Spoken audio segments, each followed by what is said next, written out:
Bismillahirrahmanirrahim. قد نرى تقلب وجهك في السماء فلنولينك قبلة ترضاها. حضرات گرامی قدر، آج اللہ رب العزت کا شکر ہے کہ میں مسجد قبلتین میں یہ فقیر نے نوافل بھی ادا کیے اور اپنے ساتھی محمد طیب رضا قادری کے لیے خصوصی دعا بھی کی۔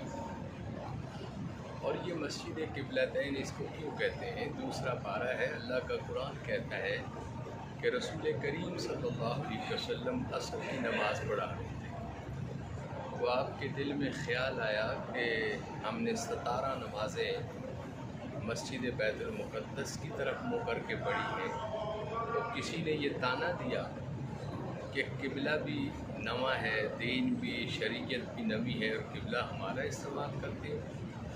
تو اللہ کے محبوب صلی اللہ علیہ وسلم عصر کی نماز پڑھا رہے تھے، تو آپ کے دل شریف میں خیال آیا، اور اللہ کا قرآن کہتا ہے کہ قد نرا تقلب وجهك فی السماء، کہ محبوب آسمان کی طرف آپ کا بار بار تکنا جو ہے یہ ہمیں بڑا ہی پسند ہے۔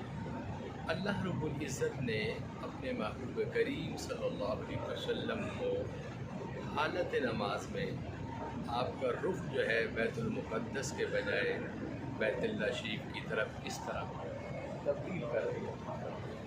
تو آج یہ اس مسجد قبلتین کا ممبر ہے جہاں امام صاحب خطبہ دیتے ہیں اور یہ میدان ہے اور یہ لوگ یہاں نماز ادا کر رہے ہیں، اور سامنے وہ پہلا قبلہ ہے بیت المقدس والا کہ جہاں رسول اکرم عالم صلی اللہ علیہ وسلم نے نماز پڑھا رہے تھے، عصر کی نماز۔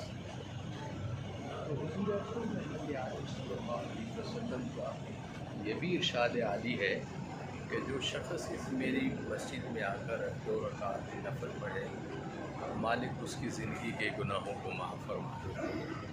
اور ایک میں نے بزرگوں سے سنا ہے کہ اللہ رب العزت سے عمرے کا ثواب بھی عطا فرماتے ہیں۔ تو میرے عزیز بھائیوں، یہ مسجد جو ہے مدینہ شریف کے اندر ہے، اور ہماری خوش بختی کہ آج ہم نے یہاں نوافل بھی پڑھے اور دعا خیر بھی کی۔ اپنے تمام مسلمان بھائیوں کے لیے اللہ تمام پر اپنی کرم نوازی فرمائے، اور اللہ رب العزت اس گھر میں سب کو آ کر نوافل ادا کرنے کی توفیق دے۔ یہ دیکھیں، بڑی خوبصورت مسجد ہے، بڑی جامعہ مسجد میں ہزاروں لوگ یہاں نوافل ادا کرتے ہیں، اور ہزارہ لوگ جو ہے یہاں اللہ کے رسول کی سنت سمجھ کر اس مسجد میں آ کر نماز پڑھتے ہیں کہ اس مسجد میں میرے رسول نے نماز پڑھائی۔ وآخر دعوانا الحمدللہ رب العالمین۔